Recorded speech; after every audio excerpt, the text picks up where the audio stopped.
Hello! দেখতে, দেখতে ৮ টা দিন হয়েও গেল এই সিরিজের। তো আজ ব্রেকফাস্টে ছিল ক্যারামেল বাটার টোস্ট আর তার সাথে একটা ডিমের পোচ। ডিমের পোচটা না আমার নরম, নরম খেতে ভালো লাগে না, তাই আমি একটুখানি উল্টে দিই। তো দুদিকটাই হয়ে যায়। তো ২ টো ক্যারামেল বাটার টোস্ট, ২ টো কলা আর ডিম।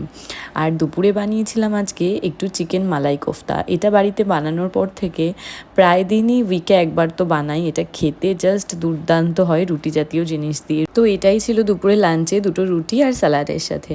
তারপর তো খেয়ে নিলাম একটুখানি একটা মুসুম্বি কেটে লাঞ্চ করার ওই ০.৫ ঘন্টা ৪০ মিনিট পর। আর আজকে এত গরম ছিল, সন্ধেবেলায় একটু গঙ্গার ধারে গেছিলাম ০.৫ ঘন্টা মতন বসার জন্য। আর গঙ্গার পাড়ে গিয়ে অনেক চুটুর-পুটুর খাওয়া হয়েছে, যার জন্য রাতে আর এসে ডিনার করিনি। প্রথমেই খেয়েছিলাম ঘটি গরম।